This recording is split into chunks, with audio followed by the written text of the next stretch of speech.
মেক্সিমকো industrial পার্কের সব কারখানা খুলে দেওয়া, ব্যাংকিং ব্যবস্থা পুনরায় চালু এবং অন্যান্য বকেয়া পরিশোধের দাবিতে মানববন্ধন করেছে কারখানা কর্মকর্তা কর্মচারীরা। অপ্রীতিকর ঘটনা এড়াতে কারখানায় আশেপাশে মোতায়েন আছে আইন শৃঙ্খলা বাহিনী। আরও জানাতে গাজীপুর থেকে যুক্ত হচ্ছেন সহকর্মী আবুল হাসান।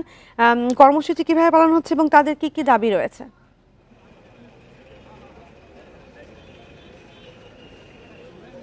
দেখুন, গাজীপুরের চক্রবর্তী বাস স্ট্যান্ড এলাকায় মেক্সিমকো ইন্ডাস্ট্রিয়াল পার্কের যারা কারখানার শ্রমিক রয়েছেন, কর্মকর্তা কর্মচারী রয়েছেন, তাদের অংশগ্রহণে কিন্তু মানববন্ধন চলছে এবং তাদের যে দাবি আমরা জেনেছি যে তারা বলছেন যে লে অফ ঘোষণা করা হয়েছে কারখানাটি, সেই কারখানা তারা অতি সত্ত্বর খুলে দেওয়ার দাবি করেছেন।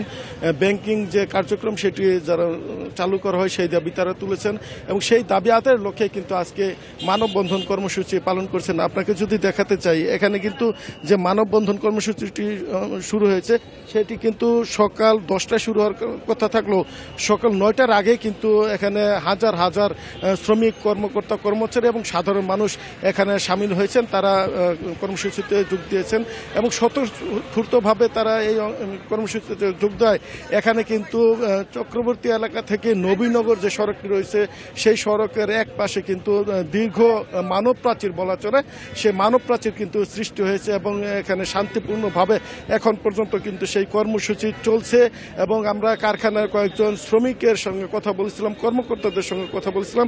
তারা যেটি জানিয়েছেন যে গত মাসে এই কারখানাটি লে অফ ঘোষণা করা হয় এবং এরপরেই তারা কিন্তু মানবতার জীবনযাপন করছেন। তারা বলছেন যে তাদের যে এখানে কর্মসংস্থান সেটি অনিশ্চিত হয়ে পড়েছে। পাশাপাশি তারা যে বেতন বা স্যালারি পেতেন সেই বেতন দিয়ে কিন্তু তাদের পুরো সংসার চলতো, সেই ব্যাপারটিও কিন্তু এখন অনিশ্চিততার মধ্যে পড়ে গেছে। ফলে তারা বলছেন যে তাদের কর্মসংস্থান সচল রাখার স্বার্থেই এই কারখানাটি খুলে দিতে হবে এবং সেই ব্যাপারে সরকারের সহযোগিতা তারা চেয়েছেন।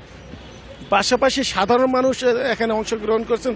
তারা যেটি দাবি করেছেন যে কারখানার এখানে যে আশেপাশের এলাকা রয়েছে সেখানে বাসা বাড়ি রয়েছে, দোকানপাট রয়েছে, বিভিন্ন ব্যবসা প্রতিষ্ঠান রয়েছে। এই কারখানার উপর ভিত্তি করে এই কর্মচাঞ্চল্য এবং এখানে কিন্তু যে সেবার বিষয়টি সেটি সচল ছিল। তারা বলছেন যে এই কারখানা যদি বন্ধ হয়ে যায় তাদেরও ক্ষতি হবে। সেই জন্য তারা সরকারের কাছে দাবি করেছেন যেন অবিলম্বে এই কারখানাটি খুলে দেওয়া হয় এবং ব্যাংকিং যে সেবা, ব্যাংকিং যে ব্যবস্থা সেটিও যেন সচল করা হয়, সেই দাবি তারা তুলেছেন।